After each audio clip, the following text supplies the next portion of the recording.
right, you guys. Good evening.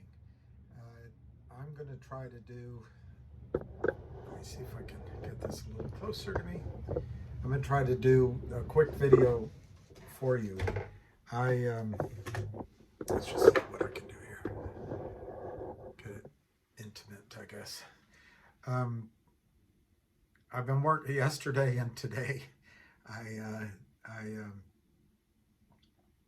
been trying different things, studying different ways to make this a better experience for you.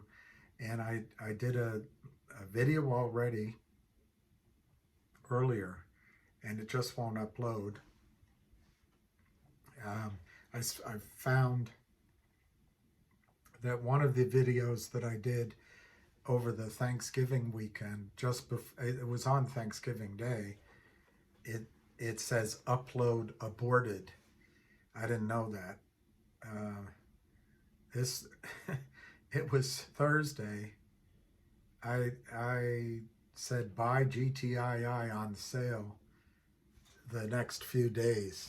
Anyway, I'll try to get that up at some point. I just don't know how to make this go more quickly. So I'm just gonna have to do this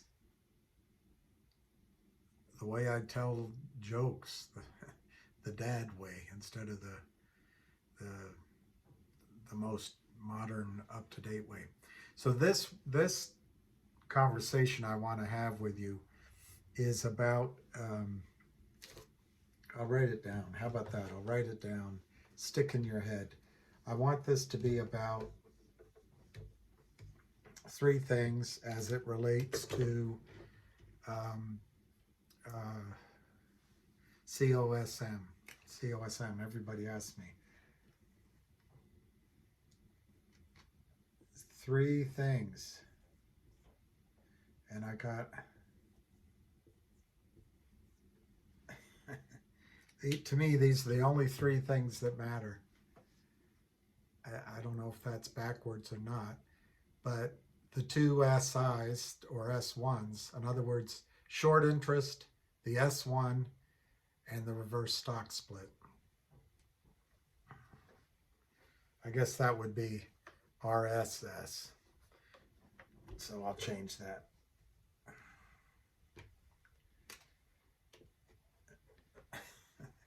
Reverse stock split. So let me go through each one, and I may just reference some things off Twitter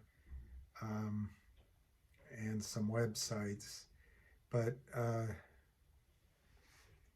let's go with the short interest first. The short interest was given by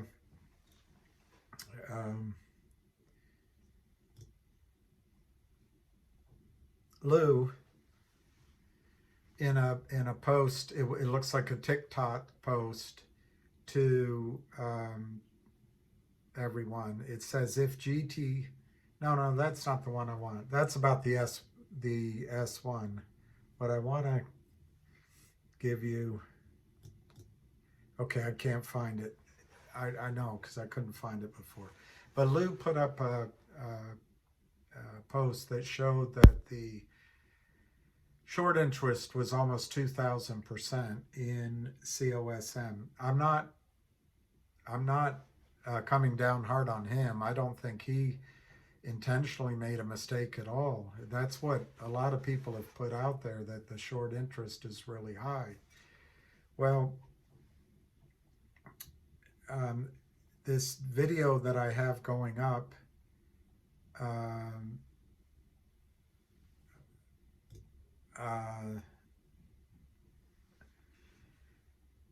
it's in process. We'll probably say some of this, but basically there's a gentleman on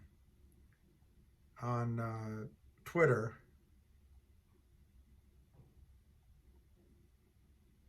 and I saw this myself, some of it, but I don't care about credit. But in readings, I guess it's an S3, this shelf registration.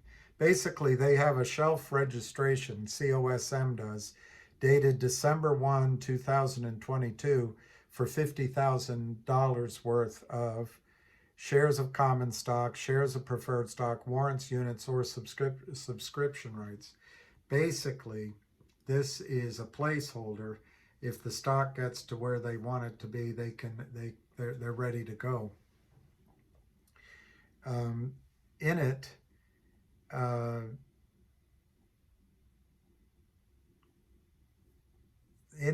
they have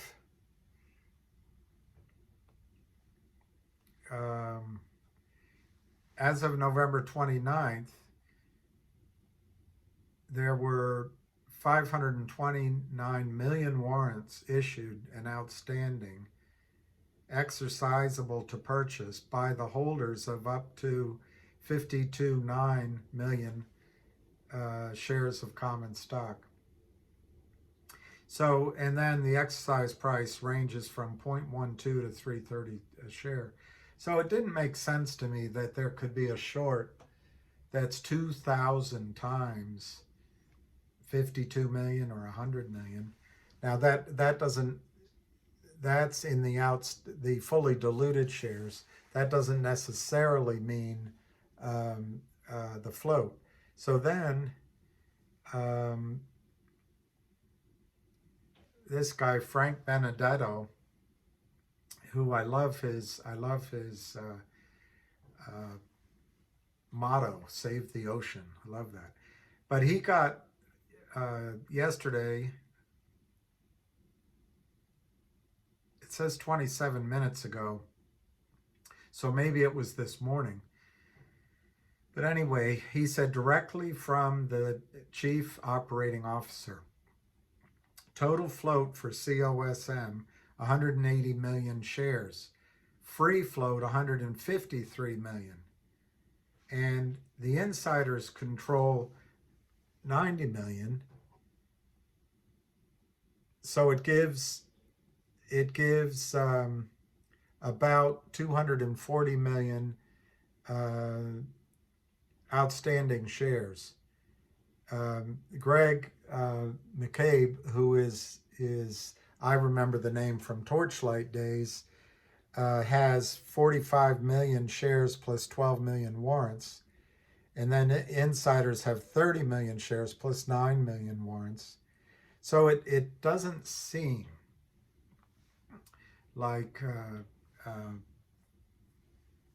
the 2,000 number makes any sense. And so we go to this guy Tony Denaro on Twitter, and he wrote to IHORS3, IHORS3. Just curious what free float quantity you were using for COSM when calculating these SI percentages. And it's IHOR Dusaniski.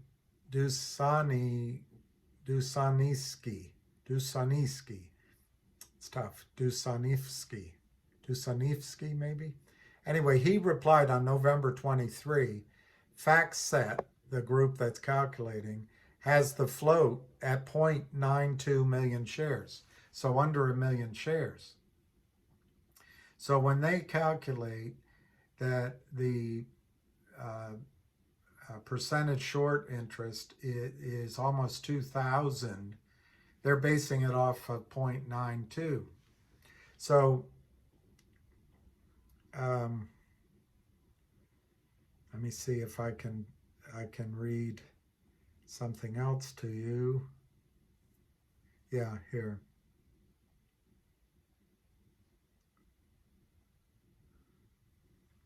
So S3 data based on December 2nd. I guess this is s3.com. I'm not able to get into it, but I found this reference either on Twitter or it might have been on a different site, but it's quoting willmead.substack.com. And Will Mead says on December 2nd, which is 2 days ago, S3 data just changed the short interest on COSM to 13%. Now, why such a dramatic change? He question mark, likely because they made a recalculation of the float. Therefore, the short interest is the same, but the short per free float has changed. So this does not mean this has to be bad. It just means that this 2000 number is, now this Tony Denaro on Twitter says, I said on Friday, COSM is still potentially a great play for next week, this coming week. I think everyone agrees that the short interest, the SI, is around 6.5 million shares. The cost to borrow is astronomical. Retail sentiment is high, but the float being used to push 700% short interest seems incorrect. SI seems about 11% based on actual float. That I agree with, and not that it has to be exact. Now, remember, in the case of gtii, for example, that when you go to the real float on either Yahoo or OTC Markets or shortsqueeze.com, it's much lower than what we believe is actually naked short. So this does not have to be a negative. I'm not trying to be negative. Remember, I traded this stock myself, and I might still get in. So I'm not trying to be negative at all. I'm just cautioning you that basing your investment on 2,000% short interest coverage is unrealistic, in my judgment. All of this is my opinion, by the way, and it's not financial advice. Okay. Now, Tony Denaro does a calculation, and he comes up with a free float over 50 million.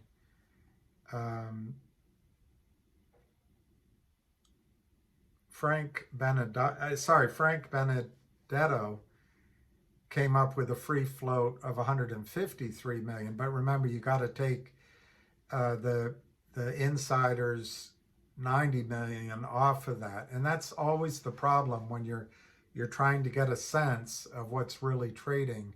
These guys can't probably trade a lot of that stock, particularly if they just bought some.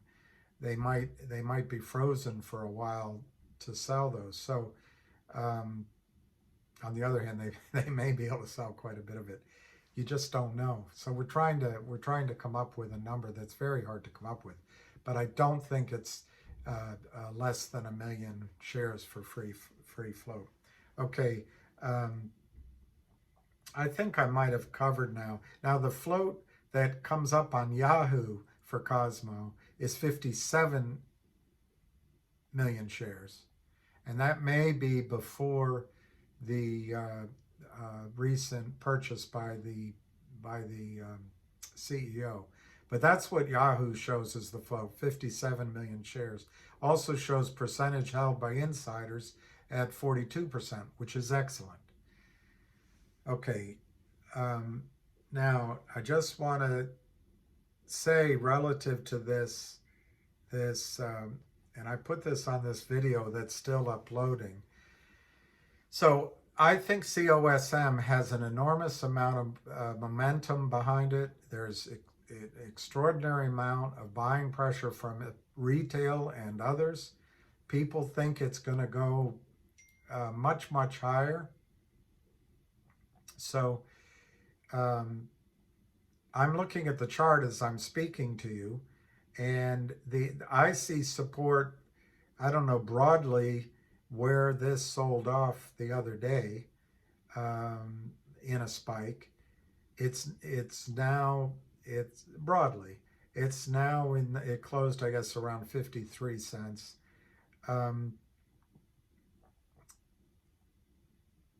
It could go straight up from here, but I don't really believe, um, I don't think a squeeze is coming presently. Now, I don't know the stock that well, but looking at this, the stock probably needs to bounce around here for a few days, or at least. And I think test the, roughly 75-cent, give or take, range, maybe one more, two more times before it goes higher. But that can be all accomplished fairly quickly. The other thing I want to say about this chart, which relates to what we just experienced in GTII, it looks like it's in the beginning stages, maybe, of forming a pennant. And, check with AvidTrader, check with other technicians that are much better than I am.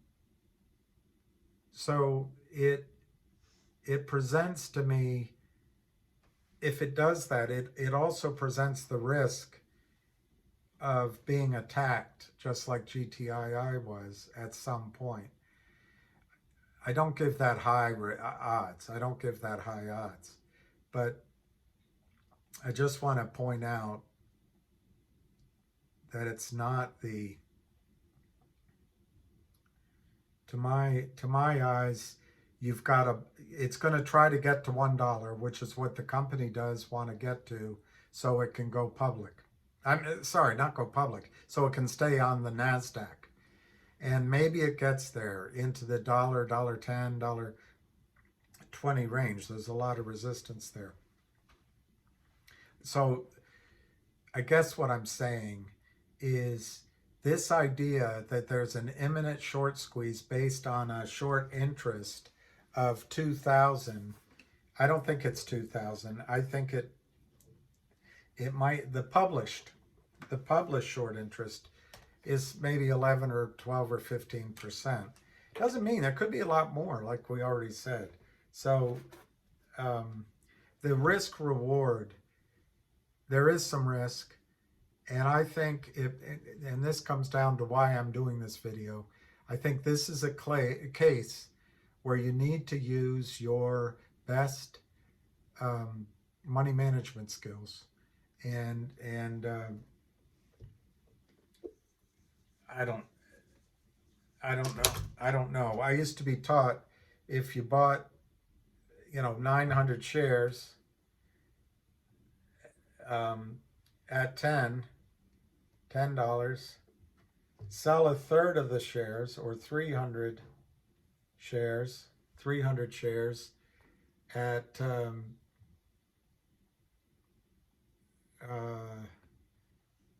I'm having a hard time. 3 times 3 is 9, right?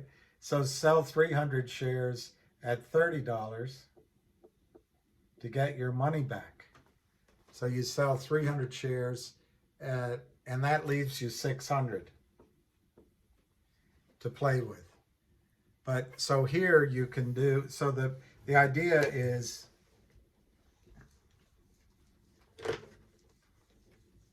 sell a third of your shares to get your dollars back. And then I was also taught sell the other third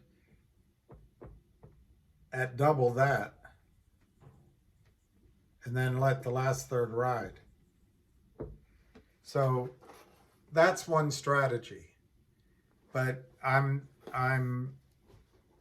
concerned that there's an offering out there. I'm concerned that once it gets to this $1 to range, it could 1 to 125. It could take a little while, but don't completely listen to me. Lou has a good idea on this stock. And by the way, I hope I made it already clear. This is not a criticism.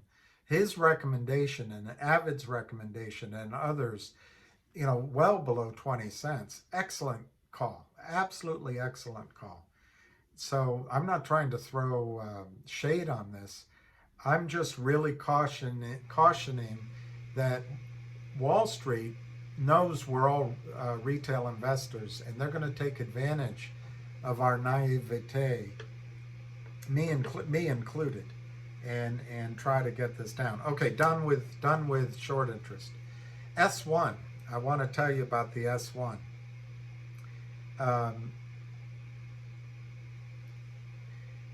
Here is the definition of a Form S1. The SEC Form S1 is the initial registration form for new securities required by the SEC for public companies based in the United States. Any security that meets that requirement, public and in the United States, must have an S1 filing before shares can be listed on a national exchange, such as the New York Stock Exchange.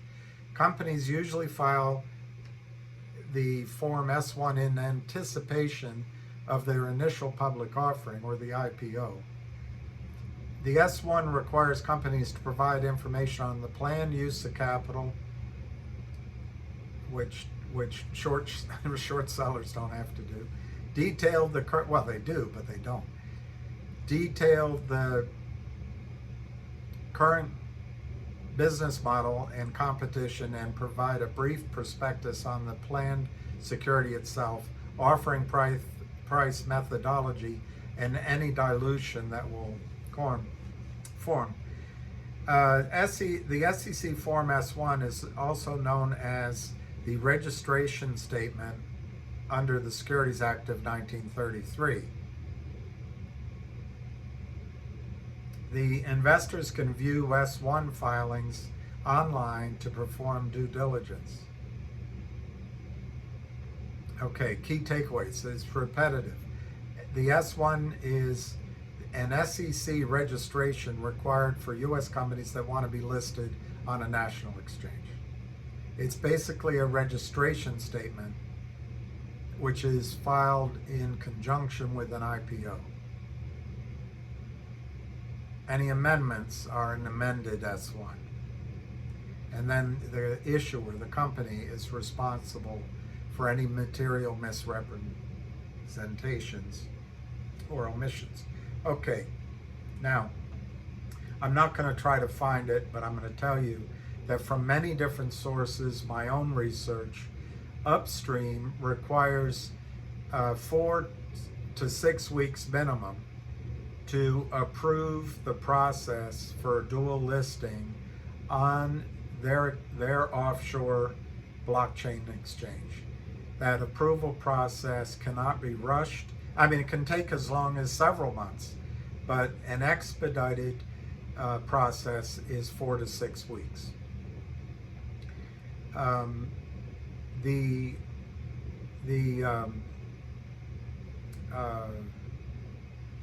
me just see. The confusion out there, or the misunderstanding out there, is that an S1 must be filed. I'll quote it. And again, I'm not picking on anybody, just trying to reference why people misunderstand. Lou put up the other day, if gtii has no S1 filings, it can't be listed on Upstream. Well, like when George W. Bush said, our nation's got to eat, he was signing the U.S. Farm Bill, our nation's got to eat. It's kind of a self-evident statement, but I can see where people are confused by it, and I'm sure Lou didn't mean to confuse anyone. The company GTII actually may have already written up everything it needs to. Who knows? But the company is not going to file an S1 until the listing is approved. Otherwise, the process takes its time. Otherwise, there's nothing to file. You're filing that you might uplist pending approval. That's a waste of everyone's time. So I think this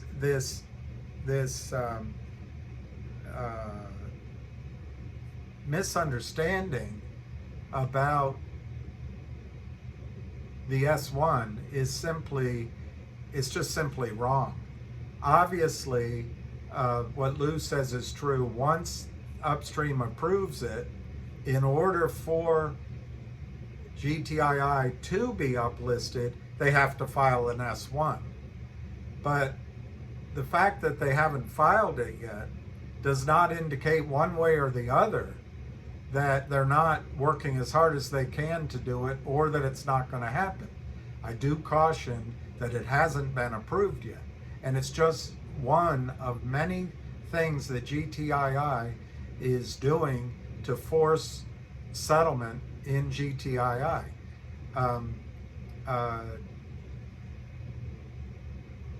It was November 18th. Let me look it up. It was November 18th, I think, they last talked about it. But GTII, going to Yahoo Finance, on its news, they updated their progress 11 days ago. 16 days ago, I'm just going to read the headline. Global Tech Industry Group announces application for listing on blockchain-powered securities exchange Upstream. That's so they informed you. That was I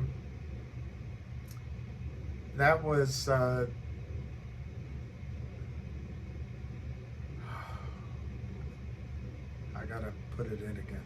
I think I said that was 11 days ago, but let me go back into it to make sure I'm not exaggerating. No, it was 16 days ago. 16 days ago. And 21 days ago, the company announced, GTI Industries Group announces first steps in dual listing on the Upstream platform. So the company is keeping you informed, and it is doing everything it can do. And I'm not going to say that this focus on S1 is a canard, but I am going to say it's a misunderstanding at the minimum. Let's go to Cosmo, COSM, another company that's been rumored to go on Upstream. They're very good at putting out news, just like GTII.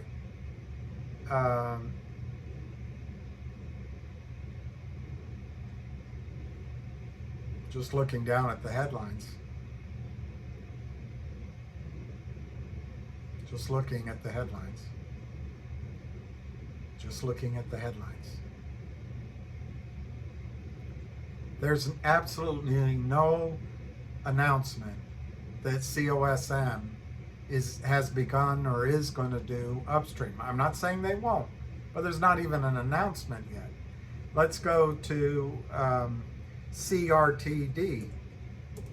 This is a company which has announced that they're going to go on Upstream.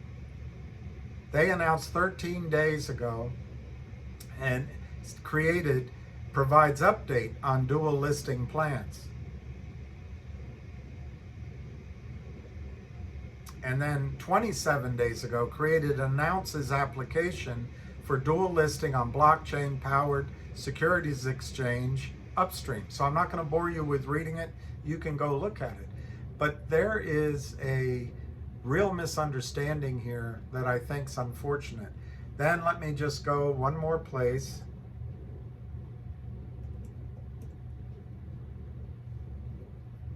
Looking on the SEC website under COSM, a company rumored to already have locked up its filing an S1 for Upstream. I'm just looking. Just looking. Here's an S1 on 10/14. It's the amendment of one. This is for Cosmos Holding. And this is about expenses, recent sales. They just had unregistered securities sold to Platinum Point Capital. There was 2 million sold to somebody under the Series A. But this isn't upstream. Okay, let me see another S1, if there's any other S1. Going back to the beginning of the year, no. So I don't see an S1 for COSM indicating that they're going to go to upstream. So this, and let me go to, let me check created.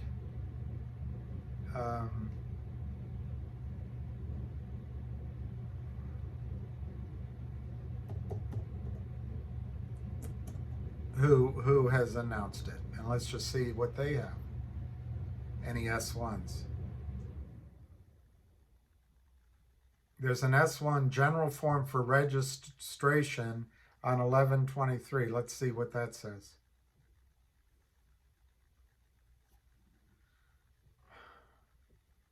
It's a prospectus for 9 million shares of common stock, preliminary. It would represent 30% of our issued and outstanding shares on November 22nd. The summary is the company has foreign revenues, blah, blah, blah, blah. It's a good company, I think, and a great CEO. Describes their strategy. But this isn't upstream. This is an S1 for upstream. So I hope I've gotten across that an S1 is for an offering of securities, primarily an IPO, but neither CRTD or COSM have an S1 going. So I think it's unfair to expect that GTI has one, particularly since the uplisting process is still in process. All right, and then the last thing I want to say is on COSM. The board of directors approved on December 2nd, apparently, that the company could, or the shareholders maybe, but it was December 2nd, that the company could do a reverse split. Now, that's been put off. The necessity for that's been put off to January. So you could see a movement over $1 a share, and then it obviates the need for a reverse split. All I'm cautioning you is if in January there is a reverse split, I would take that opportunity to consider selling, because whatever the price is, because what happens for shorts, I know it's a percentage, it's the same percentage, but if the shorts are short 300 million shares and it's a 1-for-10 reverse split, all of a sudden it's 30 million shares. And they don't have the same problems. They start selling it down. Look at ROOT. It went, I'm not going to look it up now, but I think it went from $28 down to $8 after they did a reverse split. Reverse splits don't work. All right, so it's 34 minutes. I'm going to get off. My point is, I'm very supportive of COSM. I think there's an enormous amount of momentum in the trade for upside movement, and you could see a huge breakout. But I caution that the short interest that has been represented, I'm not blaming anyone. I think it's FactSet or whatever it's what. I think they are the ones that came out with it. I think they made an error. So I'm not blaming anyone about it, but I think the short interest that's reported is far lower. Doesn't mean there aren't a lot of nakeds out there. I think that S1 issue as it relates to COSM, CRTD, gtii, whatever. But the idea that COSM represents a better play on upstream and a better play because they have an S1 filed. I think it's actually an S3, but it's a shelf registration for 50 million shares. I actually see that as more of a hindrance compared to GTII, which is not planning on issuing a bunch of shares into the price rise. So and neither company has an S1 filed for upstream at this moment. And then thirdly, I just caution about the reverse stock split potential. I just think that would be a death knell. Now, we're not in short squeeze plays to play news stories. And as I've told you before, there's three ways in these stocks: as an investment, as a trader, or as you're playing for the short squeeze, which is kind of a little bit more intense version of the two. But if you're in this for the short squeeze, that's why I made this video. If you're in it as a long-term investment, you know the story better than I do. And if you're in it as a trader, I would use your best money management skills. Okay, ciao, cheers.